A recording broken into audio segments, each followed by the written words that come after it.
Rebonjour YouTube pour du coup cette partie 3 de mon bilan salon du livre avec la journée du dimanche. La journée du dimanche qui sera plus courte parce que j'ai fait une journée plus courte. Ah! J'ai oublié de vous montrer aussi. Marius, il a eu ça pour la dédicace du 109 rue des Soupirs. Voilà, c'est un petit truc de porte qui est mignon. Alors un prince vampire avec une fée, une marraine fée en plus, ça sonne triché. Oui, mais le prince vampire il a plus de dents donc ça passe. Donc le dimanche, le salon ouvre à 10 h. Je veux absolument une dédicace qui est à 10 h. La dédicace en question, c'est Christopher Paolini de Eragon. Donc on est là sur le pied de guerre, on est là à 9 h 15. Stratégiquement, on veut rentrer par la porte A. Attention, hein, parce que les autres jours, on est rentré par la porte BC. Non, B d'ailleurs.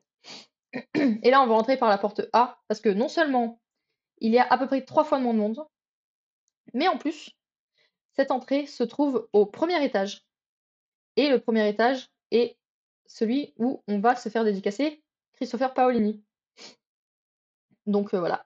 Donc on attend 3 quarts d'heure. Il neige. C'est terrible. Il fait extrêmement froid, d'accord?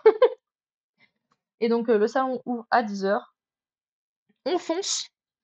Et là, il y a déjà une queue de ouf. Et on comprend pas. On se dit, mais qu'est-ce qui se passe? On a appris qu'en fait, Paolini, il était là depuis 1 heure pour dédicacer les personnes avec accréditation. Pour pas que les professionnels empiètent sur la dédicace des gens qui y viennent. Donc ça, c'est plutôt sympa. Paolini, c'est mon adolescence au lycée. Alors moi, Paolini, j'ai lu Eragon tome 1. Je sais que j'ai adoré. J'ai regardé le film, ça m'a dégoûté, je n'ai jamais lu la suite. Donc je me suis dit que c'était l'occasion de recommencer. Donc je dis à Marius, mets-toi dans la queue, je vais chercher le ticket. J'ai mon ticket. Il faut savoir que la veille, enfin sur leur Instagram, la maison d'édition, j'ai jamais regardé le film, il faut pas. Je ne citais pas la maison d'édition parce que c'était catastrophique. La maison d'édition a signifié qu'il faudrait acheter un tome d'Eragon pour avoir le ticket.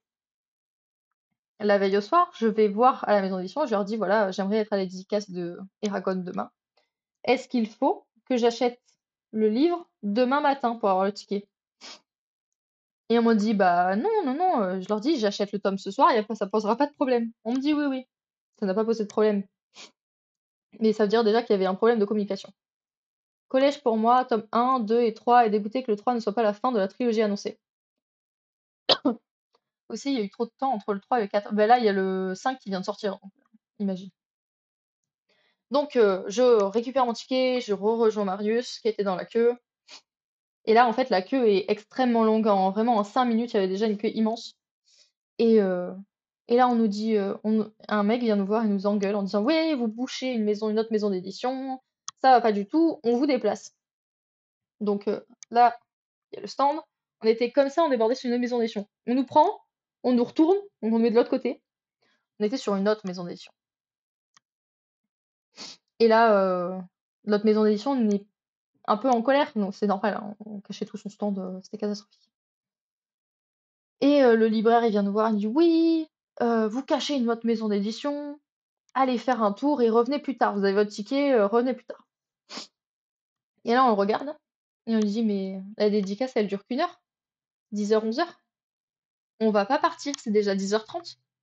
On va pas partir. Et il nous dit oui, vous inquiétez pas, on respectera l'ordre, il y a pas de problème, les tickets n'étaient pas numérotés, donc l'ordre, il n'en savait rien. Enfin bref, le gars nous parlait super mal. Il faisait que nous toucher. Pour nous déplacer, il nous touchait par l'épaule, par le bras, machin, c'était insupportable. Donc nous, on restait, personne n'a bougé, hein. Et là, il arrive, il nous dit oui, si je vous dis de bouger, vous bougez, vous faites ce que je vous dis, machin, nana. Et on regarde, on lui fait bah non. Et il nous dit bah sinon, je vous enlève vos tickets. Donc là, avec une fille qui était à côté de moi, on se regarde, on dit bah ok, on va faire un tour. En fait, la queue était coupée en deux. Et donc, on va se mettre à la fin de la première queue. Et là, il dit oui, en fait, je vais vous redéplacer, je vous remets à la fin de cette queue-là, machin. Il a pas du tout respecté l'ordre, pas du tout. Donc on a bien fait de pas bouger. Sachant que quand je suis arrivée, j'étais derrière une fille qui était reconnaissable, elle avait des mèches bleues. Et une fois que la queue était fixe, j'étais à 10 personnes derrière cette fille. pour redire à quel point l'ordre était respecté. Et donc on avance, machin, il y a un autre libraire qui vient, il nous donne des bonbons et tout, il était un peu plus gentil. Et ce premier libraire, le relou, Marius revient vers moi, et il discute avec nous, mais depuis l'extérieur de la queue. Et il avait son sac à dos. Et monsieur le libraire relou arrive et dit: «Oui, rentrez dans la queue, votre sac à dos il gêne, machin, nana». Et Marius il dit: «Mais je fais pas la queue, je discute». «Ouais, vous aurez tout le temps de discuter plus tard, allez, allez-vous-en». Marius part faire un tour, parce que bon, voilà. Et à un moment, la queue, elle fait, comme ça, mais très serrée. Vraiment, il y avait une personne, un, comment ça s'appelle? Un tendeur là, un tendeur, large, une genre de ceinture, je sais pas comment ça s'appelle. Une personne, une ceinture, une personne. Donc le virage, il était vraiment comme ça. Et je discutais avec la personne qui était de l'autre côté du on va appeler ça une barrière. Qui était de l'autre côté de la barrière, qui avait une belle édition, Virage en épingle, oui. Il y avait une belle édition d'Eragon et tout, et je lui parle avec elle. Et là, le mec, il arrive, il m'attrape par l'épaule et il me dit: «Ouais, resserrez-vous pour que la queue soit moins longue». Mais il m'attrape par l'épaule et je dis: «Mais je me touchez pas». Il m'a pas écouté. Donc il m'attrape par l'épaule, il me pousse dans la queue, donc je pouvais plus parler avec la fille avec qui je parlais. Donc ça m'a saoulée, mais à un point, c'était terrible.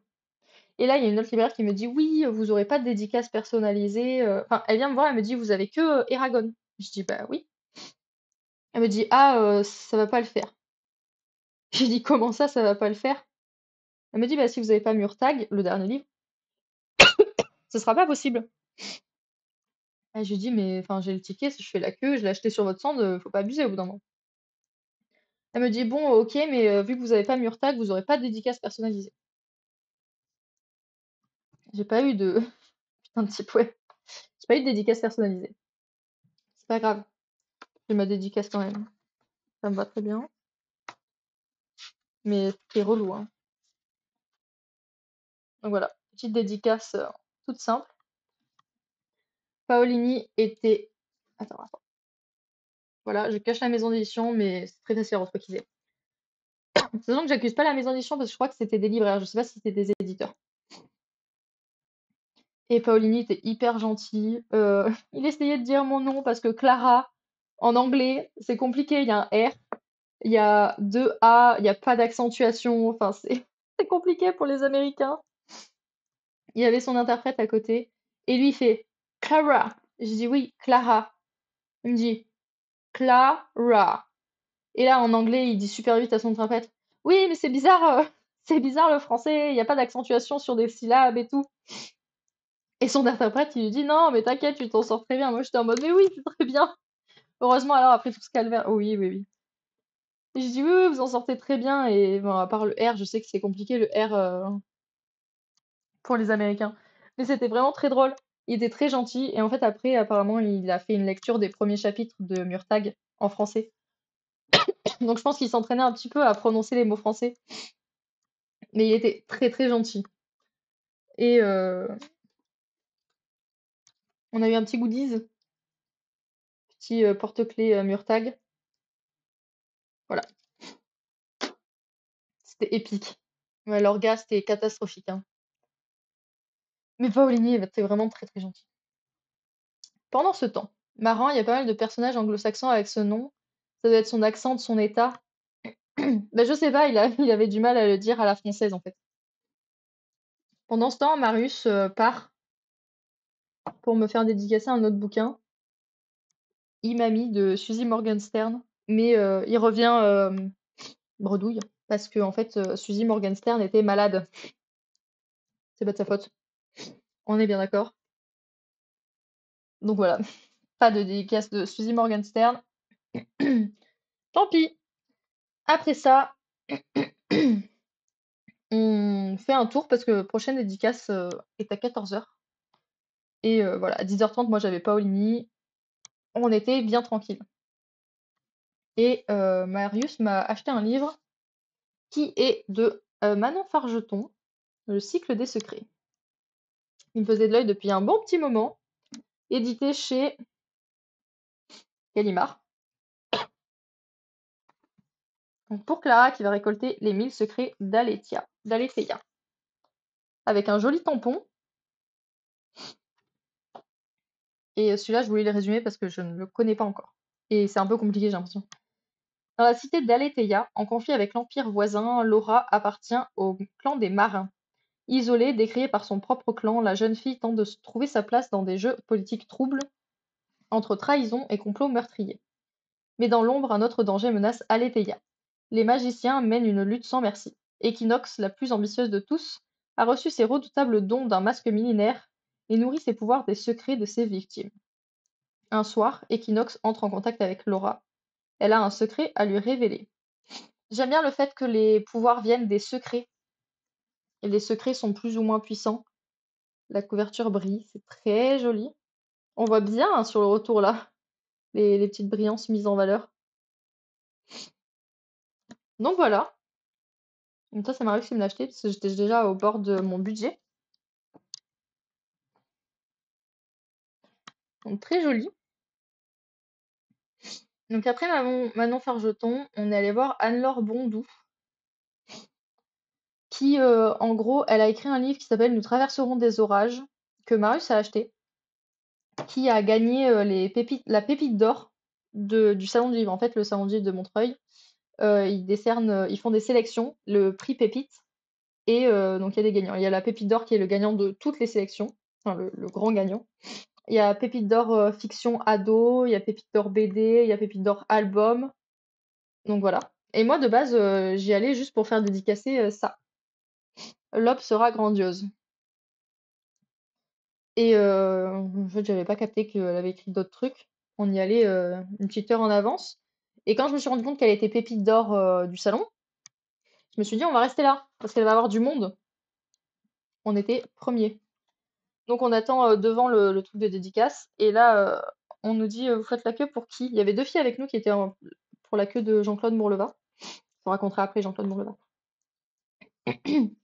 Et nous, on dit pour Anne-Laure Bondou. Donc, on nous amène à un autre endroit pour faire commencer une queue. Enfin, pareil, on était premiers, c'était trop bien. On a bien discuté avec les libraires, c'était très gentil. Et donc, on a eu la dédicace de Marius. Ça a été demandé très longtemps pour acheter Nous traversons des orages. Il a eu le début de celui-là pour voir si ça lui plaisait, le style de livre. Donc, pour Clara, très heureux que vous ayez aimé cette nuit dans ma cabane. Et regardez la couverture. Coucou. C'est les reliés collector. Enfin, les reliés, pas du tout. C'est les poches collector de Paul Fiction. Euh, Du coup, j'ai acheté parce que les Pulp Fiction, c'est horrible. Leur dos de base est jaune avec l'écriture bleue, mais très flash, très laid, j'aime pas du tout.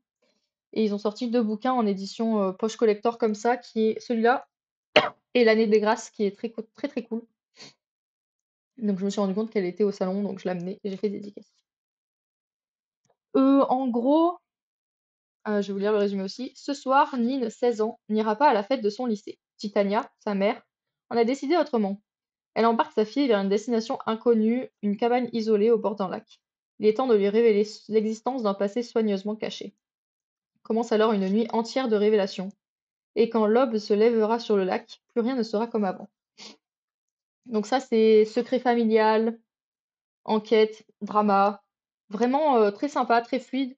La lecture est très... elle va toute seule. C'était vraiment très très bien. Ensuite, donc on fait la queue pour Jean-Claude Mourleva. Jean-Claude Mourleva, il faut savoir que on sait qu'il a des fils immenses, immenses, immenses. Il est extrêmement populaire, surtout dans un livre jeunesse. Je suppose que est-ce qu'il y en a qui ont lu La rivière à l'envers? Bourleva. Mourleva. Donc il a écrit La rivière à l'envers, il a écrit les sagas de Jefferson, il a écrit Le chagrin du roi mort avec Tomek, c'est ça. Donc voilà, c'est lui. Marius avait il y a une très vieille édition du Chagrin du roi mort lui a fait dédicacer, édition de 2009. Et donc on attend. Donc la dédicace pour Anne-Laure Bondou, les deux étaient au même stand. La dédicace pour Anne-Laure Bondou était à 14h. Nous, on était là à 13h. Et Jean-Claude Mourleva, c'était à 15h30 la dédicace. Donc on a attendu 2h30 Jean-Claude Mourleva. Totalement inconnu? Ah ouais? Pourtant, il est hyper connu. On a attendu 2h30, Jean-Claude Mourleva, d'accord? 2h30. Pendant ce temps-là, je vous reviendrai après. Pendant ce temps-là, Marius est allé faire dédicacer Crapule, qui est un petit livre pour enfants sur un chat qui fait des bêtises. Ça, c'est sa dédicace, en dehors de ma grotte personnelle, de Jean-Luc Deglin. Friquet de la rivière, à l'envers, c'est Anna, si je me souviens, c'est ça. Et donc ça, c'est sa dédicace. C'est tout du dessin, hein. Tout ce qu'il y a sur cette page, c'est l'auteur qui l'a fait. Donc c'est hyper mignon. Vraiment, c'est trop chou. Donc il a fait ça pendant que moi j'attendais pour mon repas. Je l'ai, ça a commencé dans Supplément, dans Spirou. Ben voilà. Et je lui ai offert pour son anniversaire. Donc il l'avait, il l'a emmené et tout. Il est motivé en dédicace. Mais oui, c'est trop chou. Et en fait, il est allé voir la dédicace était censée être à 16h et il allait voir en avance parce qu'on avait vu en écriteau réservé aux enfants, priorité aux enfants. Donc il allait voir pour savoir s'il pourrait passer et en fait l'auteur était déjà là avec 1h30 d'avance. Coucou Néagène, comment ça va? Ça bug chez moi. Aïe aïe aïe. Je vais pas y arriver, hein. Et donc il était là avec 1h30 d'avance et du coup Marius a fait dédicacer. Bon, pour faire dédicacer, il fallait qu'il achète un bouquin. Donc il m'a appelé. On était à 15 mètres l'un de l'autre. Il fallait qu'il prenne un bouquin. C'est le seul livre qu'on a acheté qui n'était pas dédicacé, hors cadeau de Noël, tout ça. Et c'est celui-ci, Les combats invisibles chez K-Factory. C'est un truc de Dupuis, des éditions Dupuis. C'est un roman graphique sur le harcèlement, sur le revenge porn notamment, donc le fait de prendre les nudes que quelqu'un, les photos dénudées que quelqu'un a envoyées et de les diffuser sur Internet. Donc ça parle de ça. C'est très. Je vérifie qu'il n'y a rien de chelou sur cette page. C'est pour jeunesse, hein, mais il y a quelques images un peu suggestives. Le dessin est très joli, le sujet est très bien abordé, c'est très dur. Il y a les numéros d'urgence si besoin. À la fin, il y a quelques petites pages harcèlement, cyberharcèlement, comment reconnaître les attaques, comment organiser des défenses. Et vous n'êtes jamais seul avec tous les numéros et les sites s'il y a besoin d'aide. Donc vraiment, ça faisait un moment que je l'avais vu, ça fait un moment que je voulais le lire. Très très bien, très touchant, un peu dur, mais je pense à lire. Donc voilà, ça c'est le seul livre non dédicacé qu'on a pris pour nous. Également, pendant que on attendait pour Jean-Claude Mourleva, je suis allée faire un tour. En 60p, ça a l'air d'aller. Aïe aïe aïe. Donc on est allé faire un tour. Je suis allée faire un tour pendant que Marius gardait la place dans la queue. Et je suis tombée sur une autrice américaine qui était toute seule. Et je vous présente mon dernier craquage du salon du livre. Gwen and Art are not in love. C'est l'histoire de la princesse Gwen qui est promise au prince Art. Donc Gwen, Guenièvre et... C'est en 160p. C'est pas grave. Je blablate surtout, donc c'est le plus important. Donc Gwen, qui est Guenièvre, qui est promis à Art, qui est Arthur. Sauf que Gwen est amoureuse de Bridget, une chevaleresse. Et Art est amoureux de Gabriel, le futur monarque et le frère de Gwen. Et les amours sont réciproques. J'aurais pas tilté si t'avais pas précisé. Ouais, mais j'ai pas tilté tout de suite. Et du coup, voilà, petite réécriture arthurienne où Guenièvre est lesbienne et Arthur est gay. Sauf qu'ils sont quand même promis l'un à l'autre. Donc, à voir. Je ne l'ai pas commencé pour l'instant. Et donc, elle était toute seule. Je me suis précipitée récupérer ma carte bancaire. Et j'ai dit, c'est mon dernier craquage du salon. Pareil, c'est une américaine, donc Lex Croucher. Donc, chez Casterman. Une petite dédicace toute simple. Voilà. Et j'aime beaucoup la couverture. Très jolie. Petite lettrine. Et avec le sous-titre Prière d'aimer qui vous voulez. Et donc, petit à petit, arrive l'heure fatidique, 15h30, l'heure de notre dernière dédicace avec Jean-Claude Mourleva. Il faut savoir que, en fait, on l'avait déjà vu. C'est-à-dire qu'il a mis la main sur l'épaule de Marius pour parler à Anne-Laure Bondou pendant qu'on était en train de dédicacer avec elle. Et il lui a dit: «Oui, je serai à côté de toi, tout à l'heure, machin». On était là: «Bah, c'est qui?» Je dis: «Eh, ça se trouve, c'est Mourleva». C'était Mourleva. Et donc, arrive l'heure, Jean-Claude Mourleva s'installe, machin. On était deuxième. Il y avait 2 filles devant nous. Et en fait, donc il y avait le stand ici et nous, on était de l'autre côté de l'allée, on attendait. Et là, on voit un groupe, donc une femme, ses 2 enfants et le mari, je suppose, qui, se plantent devant Mourleva. Et nous, on est en mode: «Mais, c'est pas là la queue, en fait». Et il y a un libraire qui va la voir pour lui dire. Et là, on voit que le visage de la dame s'affaisse et elle commence à râler. On sait pas ce qu'elle dit, mais elle commence à râler. Et la libraire, elle vient nous voir, elle nous dit, «Excusez-moi, personne sympathique», parce qu'en fait, elle nous avait eu 3 heures avant et elle nous appelait personne sympathique depuis. «Est-ce que vous accepteriez, de laisser passer cette dame, machin?» Et là, on est en mode: «Bah, ça fait 2 heures et demie qu'on attend, ça dépend combien de livres elle a». Et là, la dame, elle nous dit: «J'en ai 2, j'en ai que 2, j'en ai que 2. Mais je savais pas, qu'il y avait une file, hier, j'ai attendu 2 heures pour, Timothée de Fontbelle», Donc nous, en mode, bah, OK, elle peut passer devant nous, mais c'est tout, quoi. Mais genre, si tu sais pas qu'il y a une file, tu dis: «OK» et tu vas te mettre au fond de la file. Donc on dit: «OK, pas de souci, passez devant», machin. Donc elle dédicace 2 livres.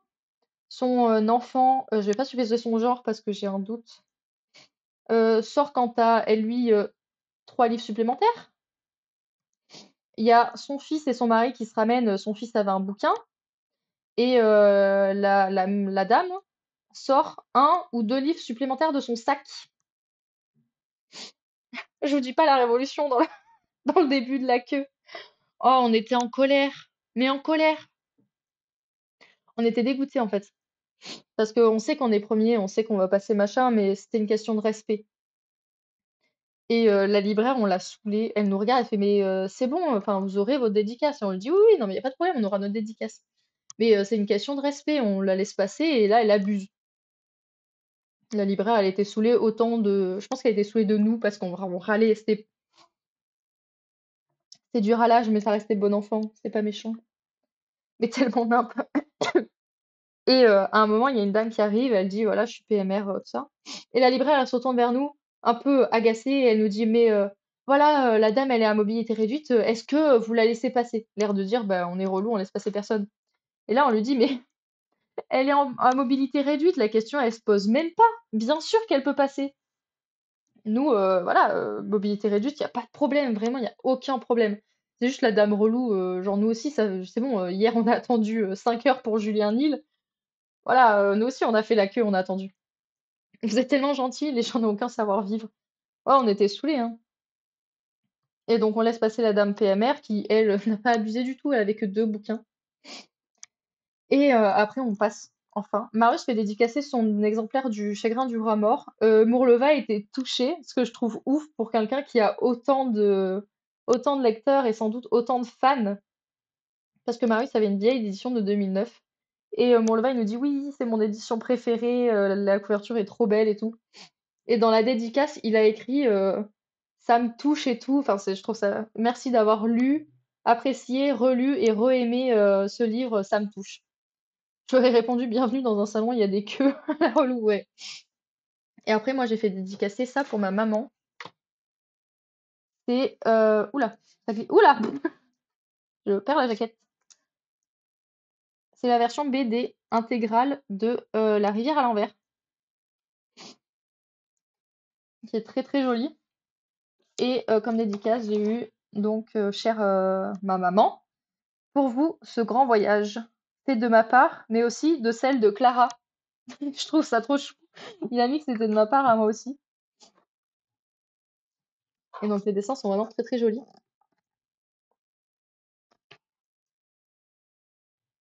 Voilà.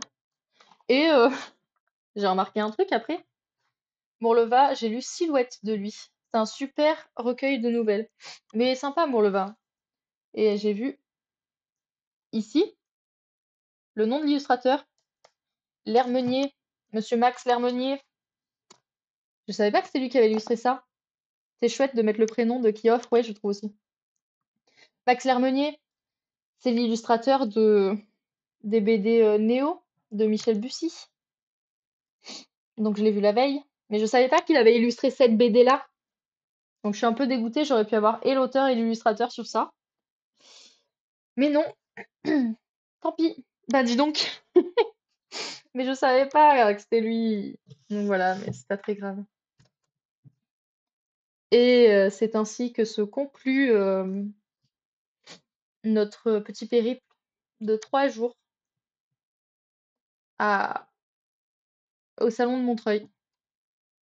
C'était très cool, très fatigant. Les gens, globalement, sont très gentils, à part quelques personnes, mais franchement, on a bien discuté avec plein de gens. Euh, j'ai, je m'étais fixé un budget, et franchement, mon budget hors craquage était très concret, enfin, il était très bien calculé parce que j'ai pu acheter ce que je voulais vraiment acheter, et j'ai eu 3-4 craquages, je pense, mais c'était des craquages réfléchis. C'est déjà bien, c'est pas grave, oui, oui, oui. Et avant qu'on me râle dessus, oui, j'ai acheté beaucoup de livres, mais j'avais reçu ma paye, c'était mon anniversaire une semaine avant, j'avais eu que de l'argent exprès pour ce salon. Donc voilà, ça avait l'air chouette, c'était vraiment très chouette. J'étais épuisée, j'ai toujours des courbatures aux épaules. C'est Noël, exactement. J'ai des grosses courbatures aux épaules. J'avais très mal aux pieds. J'ai les pieds qui me grattent encore de tellement que j'avais mal au talon. Euh, Ah, j'ai eu ça aussi. Un tote bag de chez Gallimard, de Alma, de Timothée de Fombelle. Donc voilà. Si vous y allez, prévoyez de l'eau, vraiment beaucoup d'eau. Des boules qui s'il y a beaucoup de bruit, il n'y a pas de coin calme. Tu peux te caler dans des coins, dans des couloirs, à l'arrière de certains stands, mais pas tout le temps. Pour les tips, la bouffe, des courbatures, ouais, énormément. Pour la bouffe, vous pouvez aller réserver avant, dans le matin, et vous pouvez aller les récupérer avec le ticket de caisse, ce qui est vachement pratique. Sinon, emporter à manger, mais il n'y a pas de quoi chauffer. De l'eau, de l'eau, de l'eau, des sacs et des sacs en tissu parce que en fait ils donnent que des sacs en carton avec les anses, c'est du carton roulé et ça pète les doigts. Mais ouais, c'est surtout les courbatures et le pire c'était le vendredi parce que je dois avoir une quinzaine de livres sur moi et c'est très très lourd. Et le retour en train, j'avais mes 2 tote bags, le sac à dos par-dessus pour bloquer les tote bags, donc vraiment ça me sciait les épaules et une valise. Le tout rempli de livres, hein. J'avais quelques vêtements, mais j'étais partie 5 jours, donc ça va. Et j'ai laissé une dizaine de livres chez Marius, hein. Si vous voulez avoir des tickets arrivés en avance, avant l'ouverture du salon, c'est mieux. Coucou Castraspin! Bah, t'arrives à la fin du bilan salon du livre. J'ai d'autres petits goodies qui ne sont pas en lien avec les livres que je vous ai montrés. J'ai ça, qui est un petit marque-page de la librairie Le Divan. Voilà. J'ai eu ça chez Casterman, je sais pas ce que c'est. Petit marque-page L'Académie des Dragons de Alastair Chicholm. T'es devenue bookfluenceuse.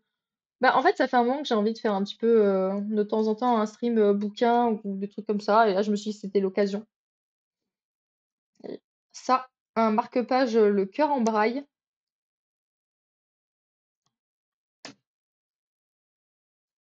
J'ai eu aussi ça, Indiana, George Sand de Dargo.